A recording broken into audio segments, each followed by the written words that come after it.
what we are going to talk about tonight is about menopause. I found at the request of quite a few of you ladies, and from the group in general, from Steel Sisters in general, is that a lot of people had heard about Jacqueline Rose and had asked me specifically to contact her because she's the expert on menopause. Okay, so we talk about premenopause, menopause itself, and of course post, and HRT and everything around it. And then somehow, unfortunately, this has to affect all of us at some stage in our lives. And because of the request, I have tried to fulfill that request. And I got hold of Jacqueline, and we had a fabulous conversation together. And she was very willing to come on and join us and be a part of the group tonight. So thank you very much, Jacqueline, and really welcome. Thank you. Because we are talking about our bodies tonight and listening to what our bodies tell us, or what we should be listening to what our bodies tell us, very often we don't do. And this is where we get the migraines, Lisa. And I'm been a veteran of migraines from the age of 11. So it's just a few years that I know all about them. And going forward, to all of us, it affects where we don't listen to our bodies. This is when we have problems. And this is when eventually our bodies turn around to us and say to us, okay, you're not listening to me. I'm giving you that migraine. I'm going to give you that backache. I'm going to give you that stomach ache. I'm going to make you run to the bathroom every 5 minutes. I know you've got an important meeting, but tough luck. You're off to the bathroom. Unless you can take the meeting in the bathroom, forget about it. And this is what happens with our bodies, is that when we don't listen, that's when we start to have problems. So it's very important, and we talk about this a lot in mindfulness. We talk about what is to listen, to take a body check, and to actually go from our heads all the way down to our toes, and just check in with every part of our body. What is aching, what is not aching, what is doing okay, what is fine. You know, yesterday this was hurting, today it seems to be much better, whatever it may be. And it's very, very important for us to do that. So when we don't listen, as I said, we land up with the problems. We also use this a lot, listening to our bodies, in emotional first aid, which is a course that I have just done recently, where in there we talk about checking in with our bodies. And if, for example, my throat is closing, what does that mean for me? What is really going on? If I've got tightness in my chest, what is going on there? If I have tightness in my stomach, or my stomach is turning, or you know what I mean, I've got these butterflies in my tummy, whatever it may be, there's tension in my neck, there's tension in my shoulders, I can feel the pressure. All those things are our bodies indicating to us on the way we are coping with what's going on in our lives at that particular time. So it's very important that we pay attention and we do something about it and take care of ourselves. If you want to know more, you're more than welcome to contact me, and we can have a chat about it in more detail. So I'm going to hand over to Jacqueline. As I said before, and for those new ones that joined us afterwards, let me just quickly tell you that I was asked by a lot of women in the group to get hold of somebody who could talk about women's health, menopause, and I even had quite a few people ask me to contact Jacqueline Rose. So Jacqueline and I had a chat a couple of weeks ago, and again earlier last week, and she's joining us tonight, and I'm really, really appreciative of it. And it's over to you, Jacqueline. Okay, so before we do that, I just want to say that Jacqueline and I discussed before about asking questions and things, because I'm sure all of us have got questions in that. So either to write them down in the chat, or to hold them, just make notes yourself, and then Jacqueline will answer everybody's questions afterwards. All right? Okay, so over to you, Jacqueline.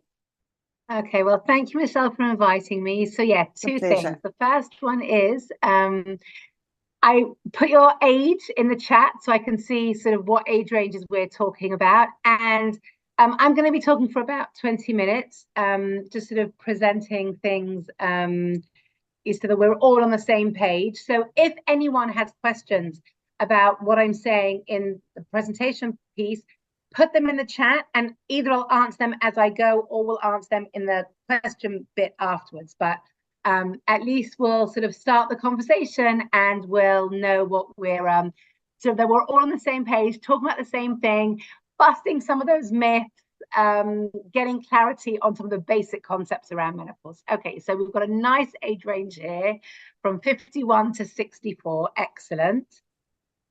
And before we start, and before I introduce myself, tell me, when you hear the word menopause, what is the first thing that pops into your head?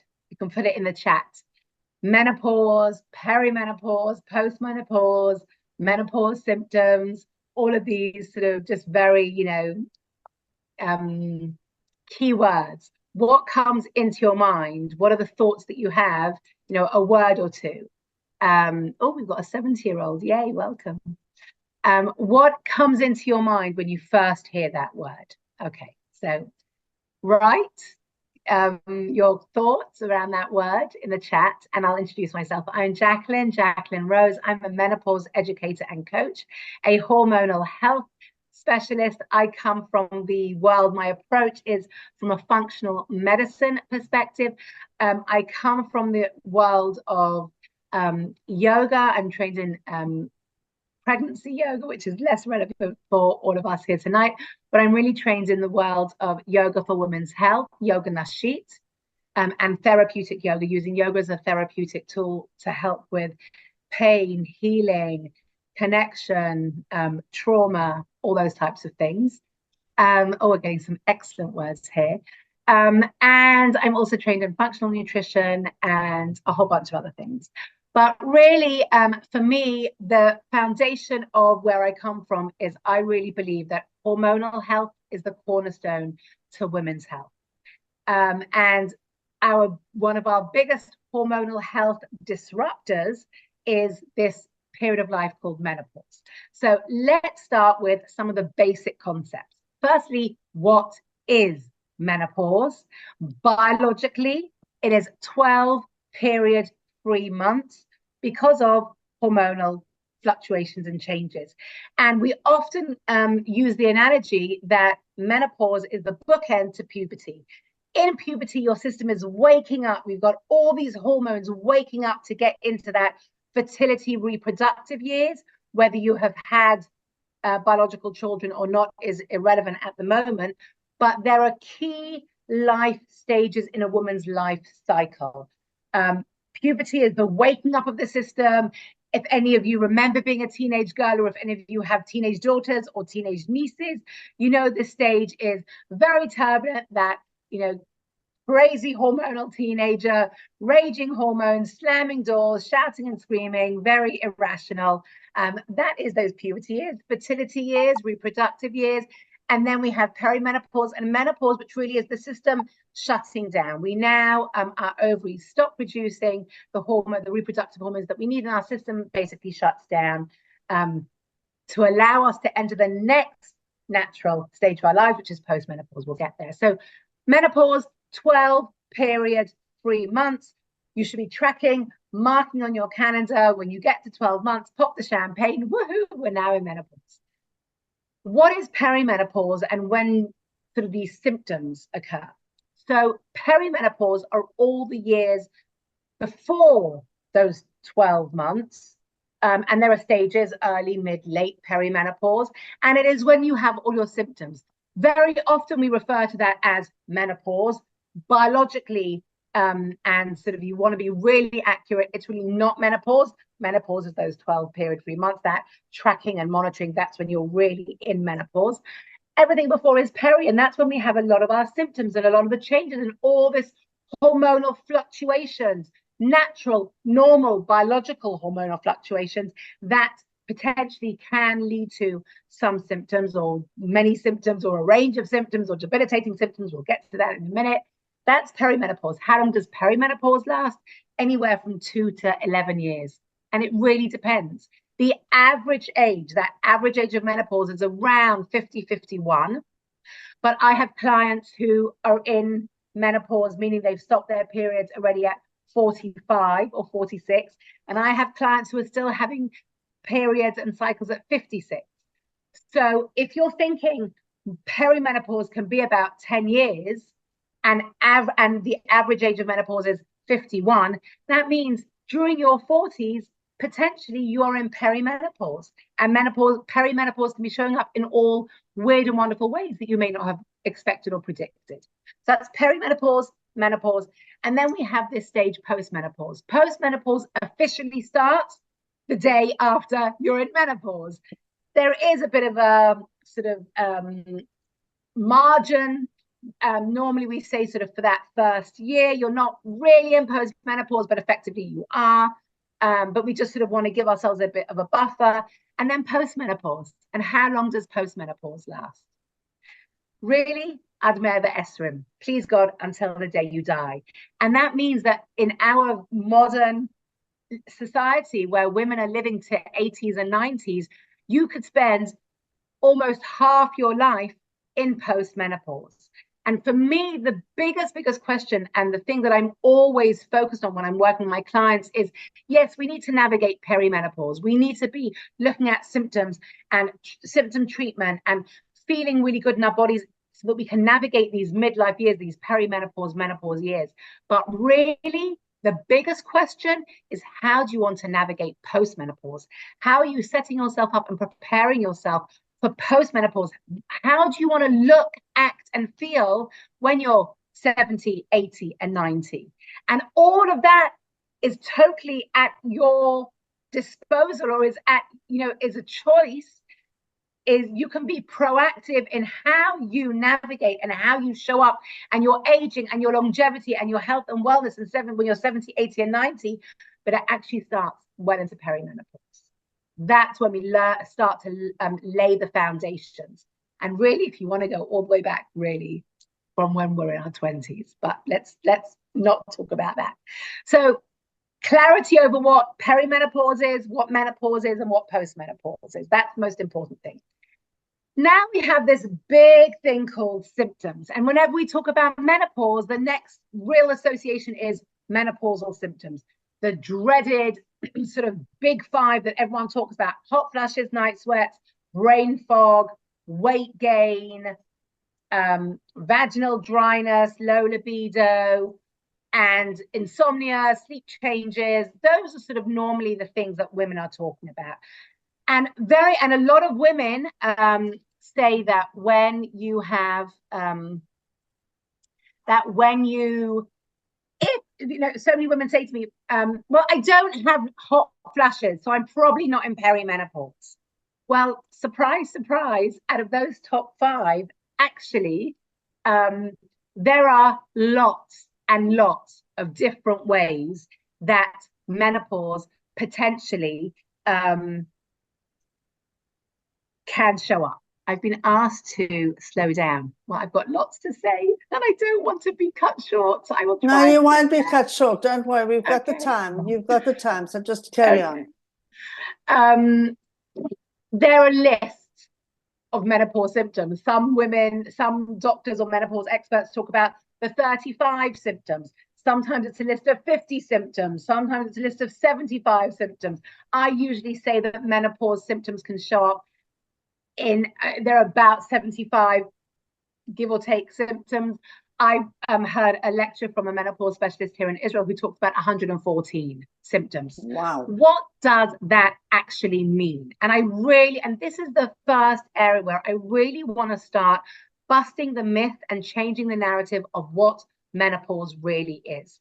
And that is that menopause does not have to be, and perimenopause, a precondition for perimenopause, is not pain, suffering, struggle, and symptoms. We assume, because of the explosion in the menopause conversation, which is amazing, and especially in the UK, the explosion in the menopause conversation and the range of debates and what we're talking about, it's excellent. However, most of our menopause conversations focus around symptoms, how awful women feel, how awful it is going to be, how awful it was. And there is an expectation that this stage of life is just a negative, awful stage of life that you just have to somehow muddle through, somehow get through until you're done with it. And that narrative really clouds our judgment as to what this stage of life is actually really all about. Now, I absolutely acknowledge that women do and can experience symptoms related to their hormonal fluctuations, which is perimenopause and menopause. But it can show up in lots of different ways. And just because you haven't had a hot flash doesn't mean you're in perimenopause. And it doesn't mean also that you're going to have anxiety and debilitating depression, which some women can and do experience. And I like to differentiate between the words common and normal. We often use the word normal around symptoms. It's normal to have vaginal dryness and low libido. It's normal to have symptoms in perimenopause and menopause. That's what it's all about. I'd like us to change that wording of normal, because not every woman does. It's not like when you have strep, or if anyone's here from England, tonsillitis, as we used to call it in England. But if you have strep, also in South Africa, you've called it tonsillitis. So yeah. You've got fever, tick, you've got a very swollen gland and probably white dots on them, tick, and you're feeling probably weak and achy. Tick, okay, you probably need antibiotics. And you do the test and it comes back.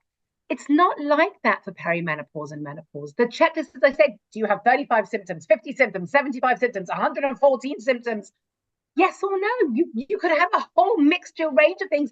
You may not have any symptoms at all, or your symptoms may be so low and not impacting you that it's actually, yeah, okay, I've got a bit of brain fog. I forgot a word here or there occasionally.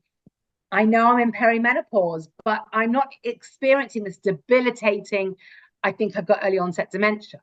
Now, again, many women do. It is common.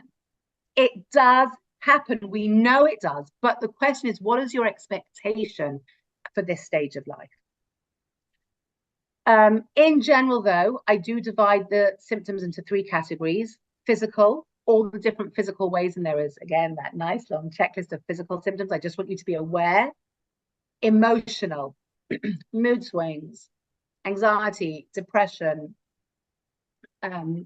not having the same patience you used to have, identity, feeling just that very, very unsettled. So there are a lot of emotional things, and cognitive, the brain fog, the short-term memory loss, the not being able to be as sharp as you used to be. It shows up in lots and lots of ways.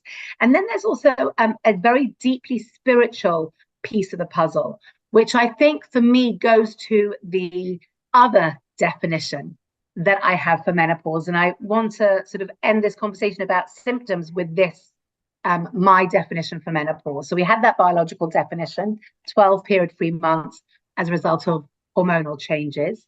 We have possibly, potentially, maybe symptoms, a range, a variety, how debilitating, maybe not so debilitating, manageable, not manageable, but this general narrative being it's all doom and gloom.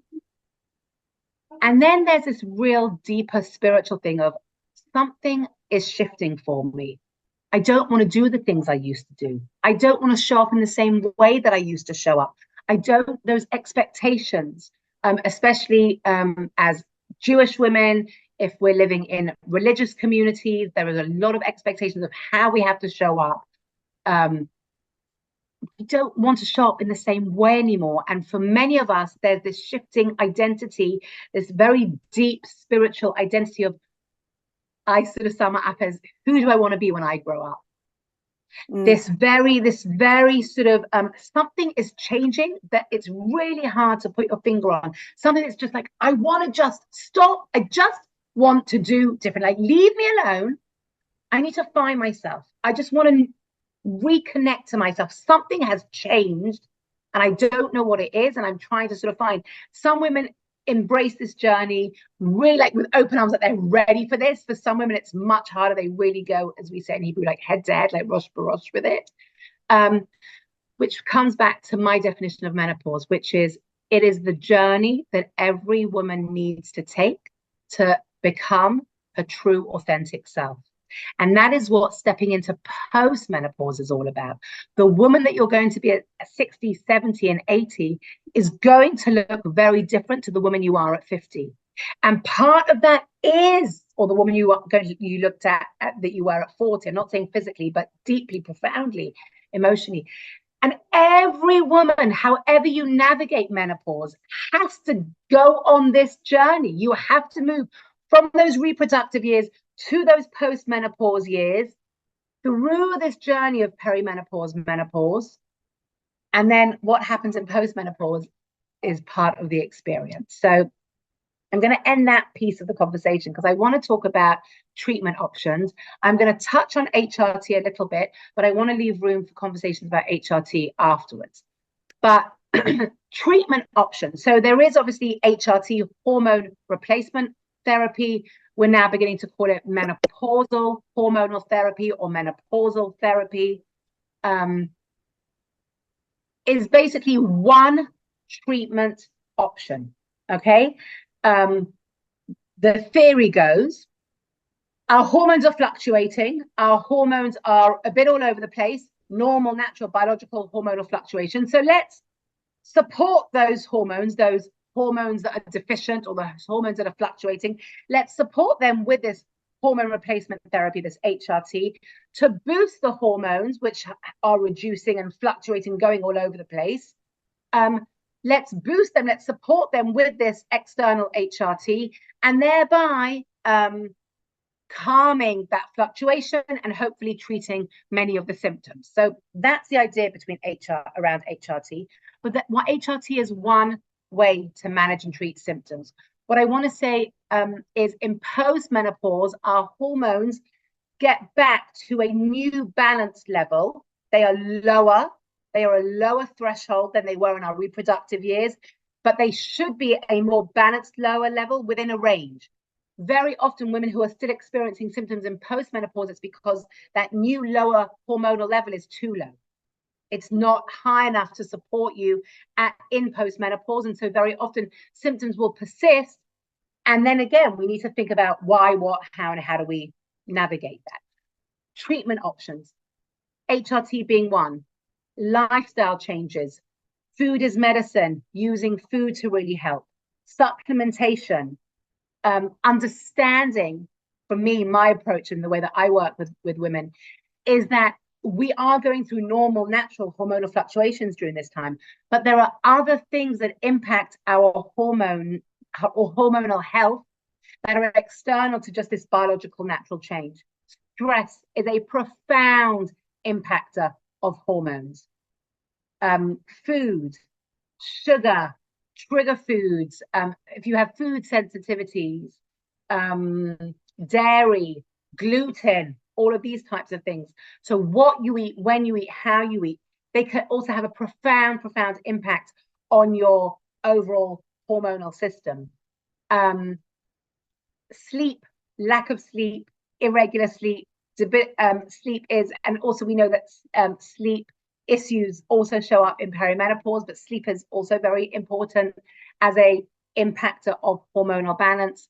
Movement, and I don't say exercise, I say movement, and self-care and connection. So for me, those are the 5 areas that I work on with my clients that really are impacting and exacerbating potentially our natural hormonal health and well-being and what has gone on in your life prior to arriving at perimenopause.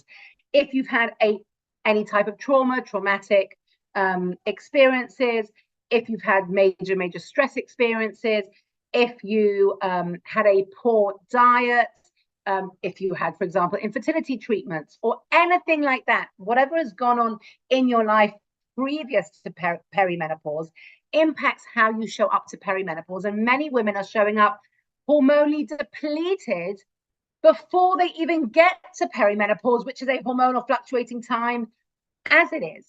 So really understanding what is going on with your hormones, not only that normal, natural, biological fluctuation, but how is what is going on in your life impacting your hormonal health and balance or imbalance, and what can you do about it? So there are a range of ways that we can treat and navigate and support ourselves in perimenopause and menopause. It is not only HRT, and in my personal opinion, HRT is fine. There is no cancer risk for HRT unless you have a cofactor that is putting you in a higher risk category. But if you are an average woman with no extra cofactors, the whole conversation of HRT is a high increases your risk for female cancers. It is not true.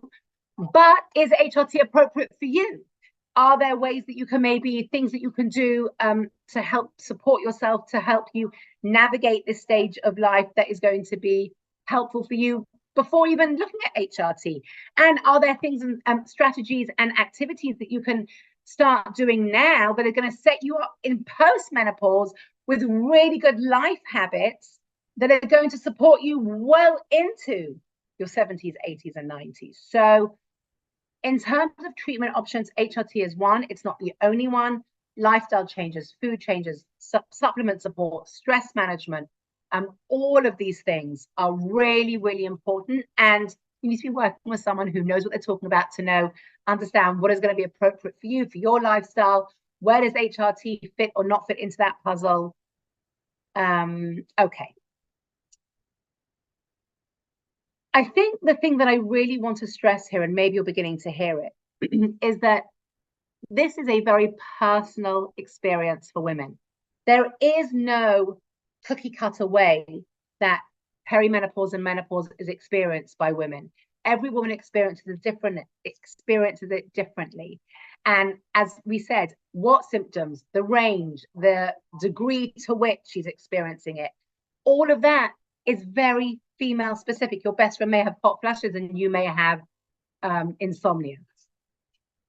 And you may never experience what she experiences, and she may never experience what you experience. She may swear by this supplement that she takes, and you are like, I'm going HRT all the way, my HRT patch, I don't leave home without it. Every woman is different, and every experience is different because you are a unique person. And what has led you to this point is your own unique journey. And that is really, really important when we start talking about how am I experiencing the stage of life? How do I want to experience the stage of life? How am I going to support myself during the stage of life? Now, yes, there are some general, very common things that we know are women's experiences, and we know are strategies that support women. But really, your experience is your experience. And very often I see that in a lot of these menopause Facebook groups, menopause support Facebook groups, there'll be a question asked of, I've got really saggy skin at the moment. What are women using? And there'll be 182 messages, comments of, with 182 different recommendations of, you've got to use this collagen cream, and I use that supplement, and I won't leave home without my estrogen cream. And yeah, so what are you going to do with 182 recommendations? Have to go to someone who really knows what they're talking about and really knows, you could spend your money on 182 products, but what is going to be the most appropriate thing for you and where you are? The other thing I just want to end with before we open it up, and I want to relate to some of the things that have been put in the comments, is it is nuanced, as you're beginning to hear. The conversation around menopause very often, especially if you're watching any of the UK television shows and programs about menopause. Unfortunately, in Israel, we're not talking about this enough yet. There is not enough public debate about this and enough public conversations. But if you're in sort of watching a lot of the things or listening to podcasts or reading books, there is often a sense that menopause is experienced, and I think this is probably very UK specific, but I will be a poor person at the moment and say I actually think it's quite generalized. menopause is very often perceived as being a middle-class white heterosexual woman experience. And unfortunately, that is not the case. Every single female, regardless of gender, race, geographical location, will experience menopause, and the question is, how is she experiencing menopause? What is her accessibility to support and help? Women who are working 2 jobs, they don't have the opportunity to go and see their doctor and have a nice, relaxed conversation about HRT. Menopause is much more nuanced than very often is presented as a white, middle-class, heterosexual female experience. And I think that we just need to pay attention to that, to really listen to the messages and the way that menopause is being presented, and therefore how women are experiencing it. And women of color experience menopause very, very differently. Obviously, if you are in a same-sex relationship, you and your partner are going through menopause together. I can't imagine what that must be like, having 2 women living together, both going through menopause. But we need to make space and understand that this is a very nuanced, personalized conversation. And it's really important that I mention that, because if I'm just looking here very superficially, I think all of us are white women. And I just want to give space to the fact that menopause shows up so differently in so many different ways. Okay, I just want to go and look at the comments of when I asked you, when you hear the word menopause, what comes to mind? Pay attention, ladies. Night sweats, brain fog, hot flashes, power surges, hot flashes, mood swings, similar to having a period, old, best word ever. Period stopped, hot flashes, wilted flower. I love that. Lack of sleep. Excellent. No one said anything positive. And that, I think, for me, proves my point. How can we? And I know I'm not sugarcoating it. I know that women experience symptoms. I know this is a very turbulent, fluctuating time in a woman's life. I am not pretending it is all, rainbows and unicorns. But if we can start thinking about things slightly differently, maybe we can change the narrative enough that we can think about, what is this stage of life really about? What is this really coming to tell us and show us? Because it is not just a cruel joke that God is playing us. It is actually, there is a deeper reason why women go through this menopause experience. We are transitioning to the next stage of our lives, which is post-menopause. And how do you want to show up in post-menopause? That really is, for me, part of the crux of the question. So I'm going to stop talking. Unless, Michelle, you have anything else that you want me to touch on that I haven't touched on yet. But I'm happy to open it up for questions, because I think that will help to guide me to really address what your biggest concerns are. Firstly, I love the way your perspective on it, because besides all the information that you've given us, which is a fortune of stuff, and I really appreciate that, the thing that came to mind for me was something that we never think about when we think of the word menopause and the word becoming. And I love that word, because we think of it as becoming as something we think of for our children, for our daughters, for our, like the younger generation kind of thing, and not for ourselves as such, and especially not at this stage of our lives. And understanding that where we are, and the fact that we are changing, and therefore the things that were good for us in our 30s and 40s are no longer talking to us today, and it's not who we are today. And understanding that, accepting that, embracing that, I think is a vital part of that's what I got back from tonight. And I think that's a beautiful part of how we can see ourselves, instead of, like we had when we had the periods, instead of saying, thank goodness I'm fertile and I can have children, as opposed to, even though there were in many cases revolting from the point of view of pain and discomfort and bloated stomachs, etc., etc. Never mind the accidents and things of that nature that can happen along the way. To know that, seeing that as, I'm fertile and I'm able to have children, and now taking this into the stage of now, you know what, I've done that part of my life, and I'm now, who am I becoming today? To ask that question, who am I today? And our bodies are telling us, as you've just put across so clearly, and I think we need to get our minds and our emotions into the same category, into the same space, if I can put it that way. So let's open it up and hear what anybody has to say.